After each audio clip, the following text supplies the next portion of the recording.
요한이 잡힌 후 예수께서 갈릴리에 오셔서 하나님의 복음을 전파하여 이르시되 때가 찼고 하나님의 나라가 가까이 왔으니 회개하고 복음을 믿으라 하시더라. 갈릴리 해변으로 지나가시다가 시몬과 그 형제 안드레가 바다에 금을 던지는 것을 보시니 그들은 어부라. 예수께서 이르시되 나를 따라오라. 내가 너희로 사람을 낚는 어부가 되게 하리라 하시니 곧 그물을 버려두고 따르니라. 조금 더 가시다가 세베대의 아들 야고보와 그 형제 요한을 보시니 그들도 배에 있어 그물을 줍는데 곧 부르시니 그 아버지 세베대를 품꾼들과 함께 배에 버려두고 예수를 따라가니라. 네, 오늘은 또 사순절 또 두 번째 주일입니다. 내가 가던 길을 멈추고 돌아서서 제자의 길을 또 걸어가는, 또 십자가의 길을 걸어가는 또 그런 시간이 되기를 원합니다. 네, 복음서를 읽다 보면 예수님을 따르는 두 부류의 사람이 등장하고 있구나라는 것을 알 수 있습니다. 바로 무리와 제자입니다. 둘 다 예수님을 따르고 있지만, 예수님을 또 쫓고 있지만 그들이 마음속에 품고 있는 목적은 다릅니다. 먼저 무리는 왜 예수님을 따르는가? 자신의 필요 때문에 예수님을 따라다닙니다. 떡을 먹고 배부르기 위해서, 병을 고침받기 위해서, 자기의 어떤 문제를 해결받고자 예수님을 따라다니죠. 그래서 예수님께서 오병이어 사건을 또 일으키신 후에 자신을 따르는 무리들을 향하여서 이렇게 말씀하셨죠. 너희가 나를 찾는 까닭은 표적을 보았기 때문이 아니고 떡을 먹고 배부른 까닭이다 라고 말씀하신 바가 있습니다. 이 무리는 끝까지 예수님을 따르지 않습니다. 적당하게 거리를 두고 예수님을 따르다가 자신에게 불리해지면, 어려움이 다가오면 예수님을 떠나는 사람이 바로 무리입니다. 말씀은 잘 듣습니다. 말씀은 듣고 감동도 받지만 그 말씀으로 자신의 삶을 바꾸거나 돌이키지는 않는, 그냥 예수님을 따라다니면서 구경하는 사람이 바로 이제 무리이죠. 반면에 제자는 누구입니까? 예수님 자신을 목적으로 삼고 예수님을 따르는 자입니다. 오병이어 사건 이후에 예수님께서 그 사건의 의미를 해석하시면서 십자가에 관해서 넌지시 이야기하셨습니다. 그러니 예수님을 따라다니던 무리들은 이 말씀이 어렵다 하고 예수님을 떠났습니다. 그때 예수님께서 제자들을 향하여 물으셨죠. 너희들도 떠나려는가 라고 물으셨을 때 베드로가 뭐라고 대답했습니까? 주여, 영생의 말씀이 주께 있사오니 우리가 누구에게로 가오리이까? 라고 그렇게 베드로가 고백을 했지요. 제자는 예수님의 말씀을 다 깨닫고 이해하지 못해도 주님의 곁을 떠나지 않습니다. 말씀이 어렵지만 그래도 그 말씀에 순종하려고 노력을 하지요. 무리처럼 멀찍이 적당히 떨어져서 예수님을 따르지 않고 예수님 가장 가까운 곳에서 예수님과 함께 먹고 자고 생활하고 예수님과 동행하는 사람이 바로 제자입니다. 무리는 계산기를 두드리면서 나에게 뭐가 더 유리한가를 생각하지만 제자는 희생을 각오하고 예수님을 따르는 자이죠. 무리는 매일 예수님을 따라다니며 요구만 합니다. 예수님 이것 주세요, 저것 주세요 라고 말하는 자들이 무리이지만 제자는 이렇게 말하죠. 주님, 저를 사용해 주십시오 라고 말하는 자들이 바로 제자이지요. 여러분, 우리들은 어떤 모습으로 주님을 따르고 있습니까? 무리처럼 따르고 있습니까? 아니면 제자의 모습으로 주님을 따르고 있습니까? 우리가 지금 보내는 사순절은 그냥 멀찍이 서서 예수님의 십자가를 구경하고 쳐다만 보는 시간이 아닙니다. 그리스도와 함께 내가 십자가에 못 박혀서 나의 자아와 고집과 탐욕을 십자가에 못 박아 죽이는 시간이 바로 이 사순절기죠. 그리고 이 사순절은 예수님을 단지 내 입술의 고백으로만 믿는 것이 아니고 머리로만 지적으로 동의하는 수준으로 예수님을 믿는 것이 아니고 예수님의 길을 따르는 그러한 시간이다. 예수님의 길을 따라서 십자가의 길을, 고난의 길을 걷는 시간이 바로 이 사순절기입니다. 그래서 제자라는 것은 예수님을 믿는 자가 아니고 예수님을 따르는 자다라는 것을 우리가 기억을 해야 됩니다. 오늘 본문 말씀은 예수님께서 이제 지난주에 광야에서 사탄의 시험을 이기시고 본격적으로 공생애를 시작하시면서 하나님 나라를 선포하시고 제자들을 부르시는 장면입니다. 오늘 말씀을 통해서 우리가 어떤 자세와 결단으로 예수님을 따라야 되는지를 함께 생각해 보고자 합니다. 예수님께서 공생애를 시작하시면서 첫 번째로 선포하셨던 메시지는 오늘 본문 14절, 15절에 보면 나와 있죠.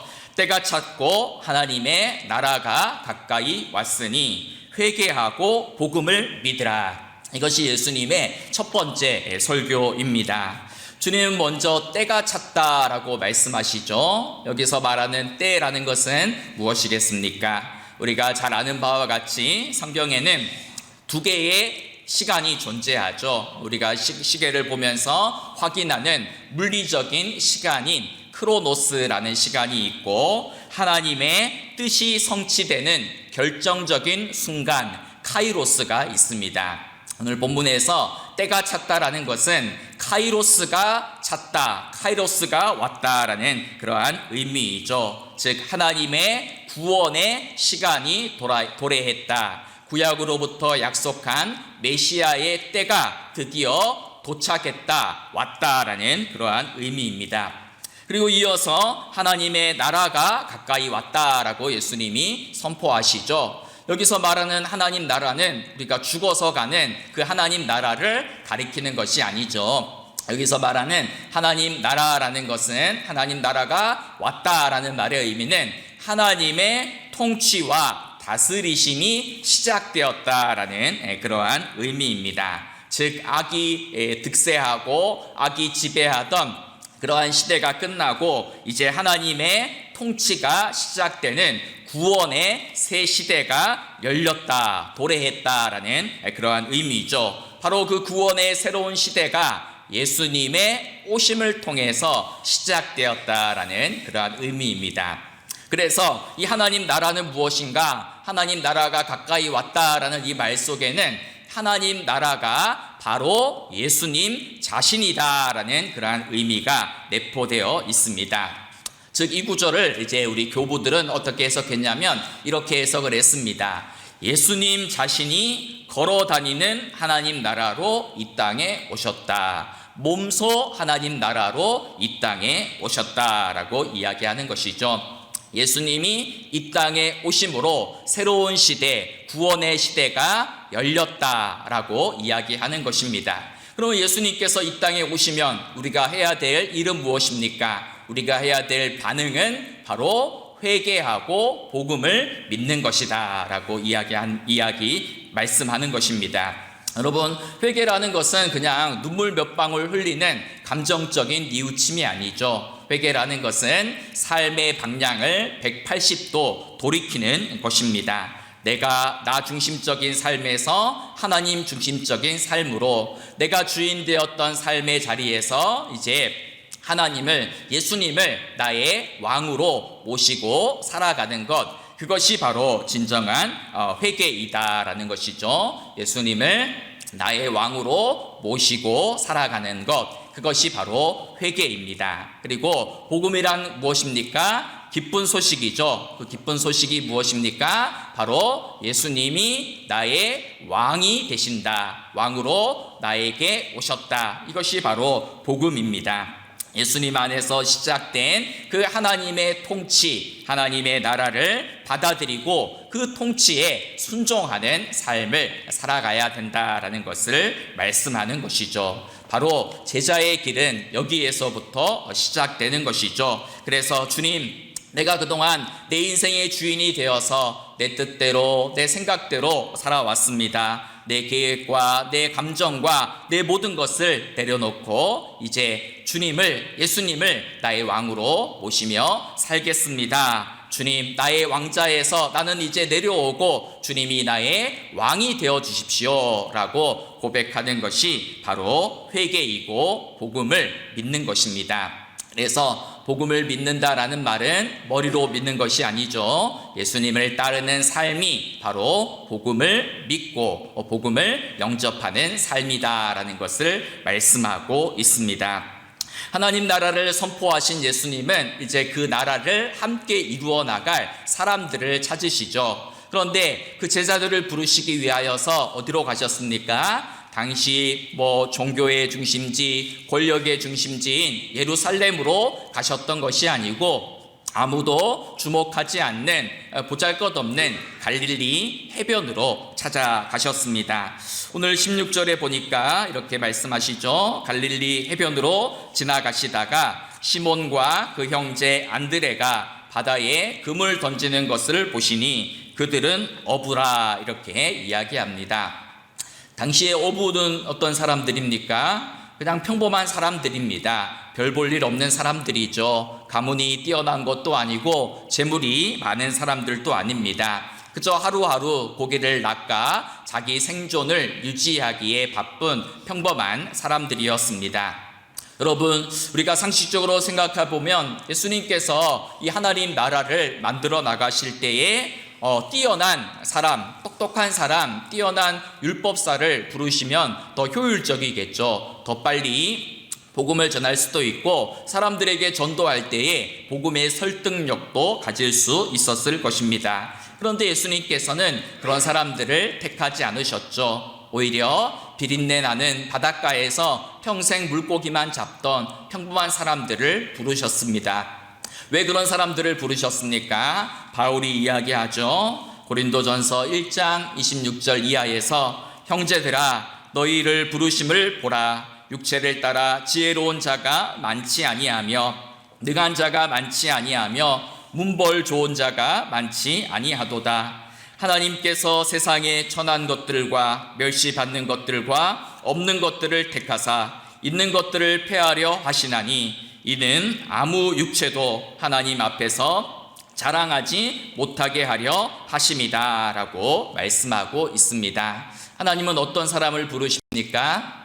자격 있는 사람, 능력 있는 사람을 부르시는 것이 아니고 먼저 사람을 부르시고 그 사람에게 자격도 주시고 능력도 주시는 것입니다. 당시 유대 사회에는 이 스승과 제자 사이에는 일종의 불문율이 있었습니다. 그 관계 속에서 일종의 규칙이 있는데요. 그것은 무슨 규칙이 있는가? 제자가 되려는 사람이 먼저 스승을 찾아가서 자기를 문화생으로 받아달라라고 먼저 요청하는 것이 일종의 관례였습니다. 그래서 자신을 찾아온 제자들을 보고 이 랍비들은 시험이나 테스트를 하겠죠. 율법을 얼마나 잘 암송하는지 기본적인 자격을 검증받아야지만 제자로 그 랍비의 그 선생의 제자가 될 수 있었습니다. 그런데 예수님은 오늘 정반대로 하시죠. 먼저 제자들을 찾아오셨습니다. 이것이 무슨 말입니까? 삶의 주도권이 나에게 있지 않다라는 것입니다. 여러분, 우리가 예수님을 믿는 것은 나의 의지와 결단으로 예수님을 믿고 따르는 것이 아니고 주님이 먼저 내게 오셔서 우리를 선택하시고 우리에게 또 능력을 부어주시기 때문에 우리가 예수님을 따를 수 있다라는 것이죠. 그래서 요한복음 15장 16절에 보면 이런 말씀이 있잖아요. 너희가 나를 택한 것이 아니고 내가 너희를 택하여 세웠다라고 말씀하고 계십니다. 여러분, 이것이 은혜입니다. 내가 하나님을 먼저 찾은 것이 아니고 하나님이 먼저 내게 찾아오셔서 나를 선택하시고 부르시고 하나님 자녀 삼아 주신 것, 이것이 바로 은혜다라는 것이죠. 오늘 예수님께서는 이 시몬과 안드레를 부르시며 이렇게 말씀하셨죠. 나를 따라오라. 내가 너희로 사람을 낚는 어부가 되게 하리라 말씀하십니다.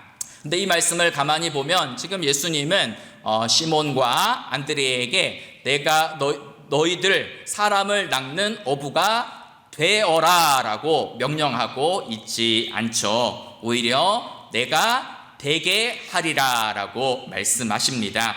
무슨 말입니까? 예수님께서 친히 만들겠다라는 그러한 선언입니다. 예수님을 따르는 것은 내 능력으로 무언가를 해내는 것이 아니고 예수님이 나를 빚어가시는 그 과정에 나를 온전히 내어 맡기는 것이다 라는 것을 이야기하는 것이죠. 어느 날 한 조각가가 정과 또 망치를 가지고 대리석을 열심히 이렇게 조각을 하고 있었습니다.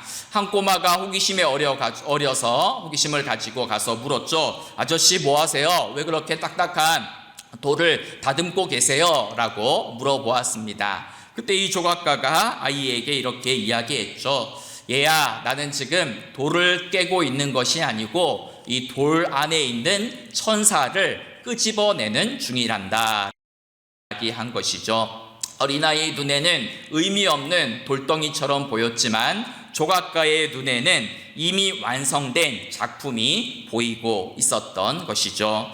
마찬가지입니다. 예수님께서 시몬이라는 사람을 보셨을 때에 그냥 성질 급하고 다혈질적인 그냥 한 어부를 보신 것이 아닙니다. 시몬을 보셨을 때에 그 안에 감추어진 초대교회의 반석, 초대교회의 베드로를 보신 것입니다. 주님은 오늘 또 우리를 부르시고 또 우리에게 다가오십니다. 우리를 부르실 때도 마찬가지입니다. 우리는 이야기하죠. 주님, 저는 가진 것도 없습니다. 능력도 없습니다. 나이도 많습니다. 건강도 좋지 않습니다. 믿음도 작습니다. 라고 이렇게 말합니다. 하지만 괜찮습니다. 왜냐하면 주님은 우리의 지금의 현재의 모습을 보시는 것이 아니고 하나님께서 장차 빚어가실 미래의 모습을 보시고 저와 여러분을 부르시기 때문입니다. 우리가 할 일은 무엇이겠습니까? 단 하나입니다. 우리 인생의 참된 조각가이신 그 예수님께 나의 삶을 온전히 맡기는 것입니다. 주님이 나를 부르셔서 나를 치시고 나를 다듬으실 때 도망가지 않는 것입니다. 주님이 부르실 때에 기꺼이 응답하고 주님의 뒤를 따르는 것이 우리의 반응이 되어야 되는 것입니다. 오늘 예수님께서 시몬과 안드레를 부르실 때에 어떻게 반응했습니까? 18절에 보니까 곧 그물을 버려두고 따르니라 라고 이야기하죠. 마가복음을 읽다 보면 가장 많이 등장하는 단어 중에 하나가 곧 즉시라는 이러한 표현입니다. 40번이 넘게 등장하고 있는데요. 곧 즉시 바로라는 이러한 단어가 마가복음의 특징이다라는 것이죠. 예수님께서 제자들을 부르실 때에 시몬과 안드레가 어떻게 반응했습니까? 예수님, 잠시만요, 조금 생각해 보겠습니다 하고 계산기를 두드리지 않았죠. 예수님, 잠깐만요, 집에 가서 좀 상의해 보고 예수님 따르겠습니다. 예수님, 지금 물고기 잡아야 되는데 바쁜데 다음에 따르겠습니다. 내년에 따르겠습니다. 다음 달에 따르겠습니다 라고 하지 않았습니다.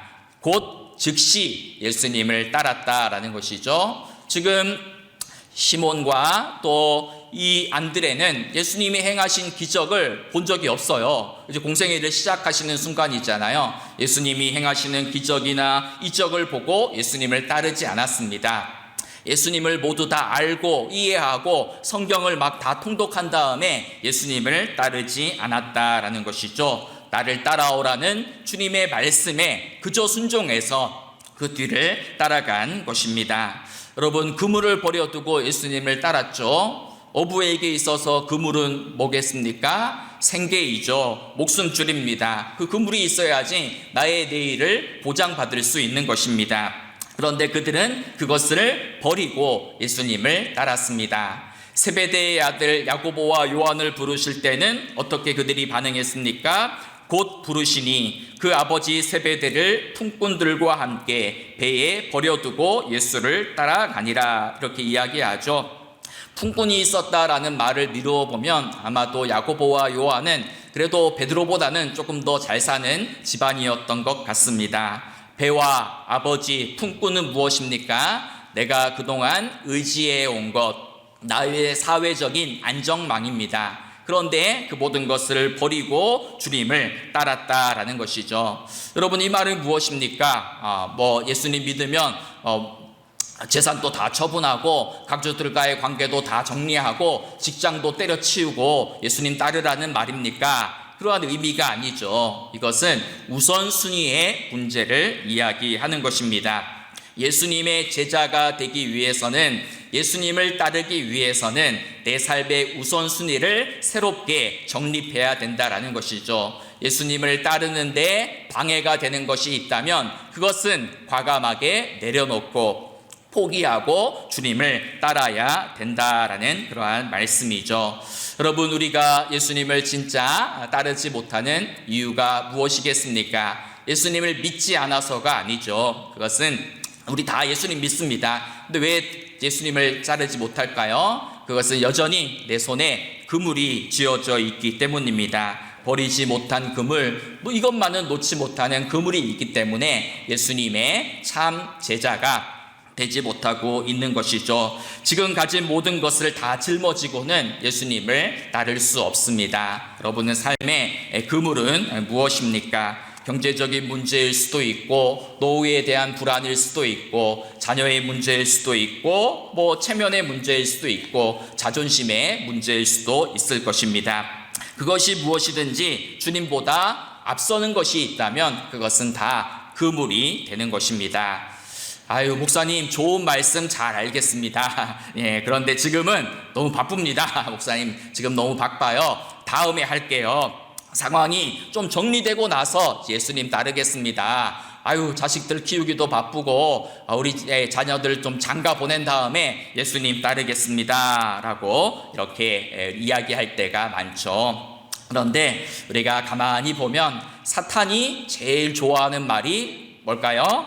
내일입니다. 내일 하겠습니다. 다음에 하겠습니다. 이게 사탄이 제일 좋아하는 말이에요. 사탄은 이렇게 말합니다. 야, 너 예수 믿어 라고 이야기합니다. 야, 예수 믿어도 돼. 근데 언제부터 믿으라고요? 내일부터 잘 믿으면 돼. 예수님 말씀 순종하면 되지. 야, 다음부터 순종해 라고 이렇게 우리를 유혹하는 것입니다. 여러분, 오늘 순종하지 못하면 내일 또 순종하지 못합니다. 내일 되면 내일의 핑곗거리가 또 생기기 마련입니다.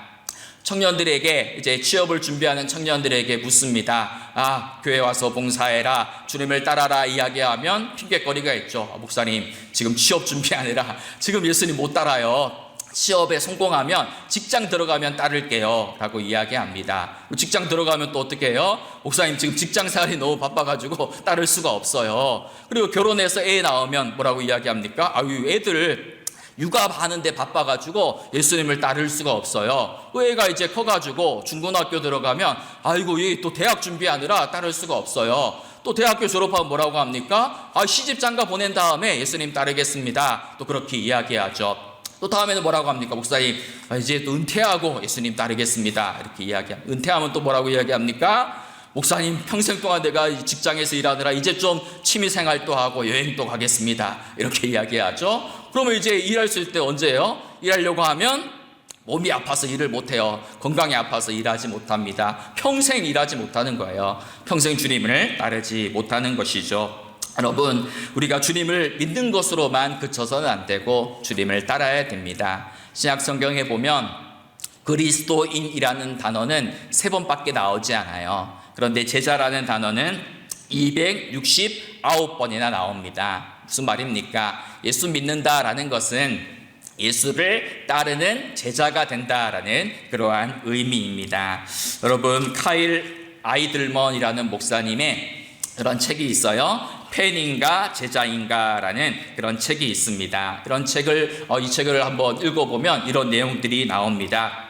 많은 사람들이 교회에 있다라는 거예요. 그런데 교회에 들어가 보면 제자는 없고 예수님을 좋아하는 팬만 가득하다라는 지적입니다. 팬이 무엇입니까? 열정적으로 누군가를 좋아하고 또 좋아하는 사람이죠. 그래서 축구를 좋아하는 팬도 있고 야구를 좋아하는 사람 있습니다. 팬은 경기장에서 열심히 목이 쉬어라 응원하고 외칩니다. 자기 팀이 이기면 기뻐하고 질 때는 실망을 하죠. 그런데 팬은 어떤 사람입니까? 팬은 절대로 경기장 안으로는 들어가지 않습니다. 뛰지도 않습니다. 그냥 관람석에 앉아서 구경만 하고 소리만 지르는 사람이 바로 팬이라는 것이죠. 그래서 교회에도 이런 팬과 같은 사람이 있다라는 것이죠. 예수님을 정말 좋아합니다. 예수님을 정말 사랑합니다. 예수님에 관한 지식도 많아요. 또 성경도 잘 알고요. 교회에 열심히 나옵니다. 예수님 말씀에 감동과 감격을 누리기도 합니다. 그런데 정작 내 삶에 바쁜 일이 있으면, 내 인생에 중요한 일이 있으면, 고난이 다가오면, 희생이 각오되는 일이 있으면 몸을 돌리는 것이죠. 예수님에 관한 지식은 많지만 예수님을 따르는 삶이 없는 것이 바로 예수님을 그냥 좋아하는 팬이다라는 그러한 것이죠. 여러분, 우리는 예수님을 그냥 좋아하는 팬이 아니라 예수님을 따르는 제자로 살아가야 됩니다. 보네포라는 신학자가 이런 이야기를 합니다. 오직 믿는 자만이 순종하고 오직 순종하는 자만이 믿는다라는 이러한 유명한 말을 했습니다. 무슨 말입니까? 예수님을 따르는 제자도라는 것은 지식의 문제가 아니라 순종의 문제입니다. 주일에 교회에 나와서 오늘 목사님 설교 좋네 라고 고개를 끄덕이는 것은 누구나 다 할 수 있습니다. 하지만 나의 배와 그물을 버려두고 자발적인 고난과 불편을 감수하고 예수님의 뒤를 따르는 일은 결코 쉽지 않습니다. 제자는 예수님을 존경하는 사람이 아니라 예수님을 따르는 사람입니다. 그분과 함께 그분의 길을 걷는 사람이 진짜 제자입니다. 여러분, 수천 년 전에 갈릴리 해변을 걸어 다니시며 베드로와 야고보와 요한을 부르신 그 예수님께서는 동일하게 오늘도 우리 삶의 자리로, 또 여러분의 삶의 자리로, 일터로, 가정으로, 몸과 밭으로 찾아가셔서 말씀하고 계십니다. 나를 따라오라, 나를 따르라 말씀하십니다. 여러분, 하나님 나라는 멀리 있지 않습니다. 여러분이 나를 따르라 라는 그 하나님의 음성을 듣고 복음을 믿고 주님을 따르기 시작하면 그때부터 여러분의 삶의 자리에서 하나님 나라가 시작되는 것입니다. 오늘이, 지금이 바로 그때입니다. 내일부터 해야지, 다음 달부터 해야지, 농사 다 짓고 해야지 평생 못합니다. 평생 예수님을 따르지 못합니다. 여러분, 제자들은 배를 버렸지만 참된 생명을 얻었죠. 그물은 버렸지만 영생을 얻었습니다. 아버지는 버렸지만 참된 아버지를 만났습니다. 주님을 따르는 이 길은 비록 십자가의 길이지만 이 십자가의 길 너머에는 부활의 영광과 영생이 있음을 기억하시기 바랍니다. 오늘부터 우리 광덕교회 모든 성도님들은 구경꾼이 아니라 예수님의 참된 제자로 예수님의 뒤를 바짝 쫓아 나의 길을 멈추고 세상의 길을 멈추고 예수님의 참된 제자로 십자가의 길을 걸어갈 수 있게 되기를 간절히 축원합니다.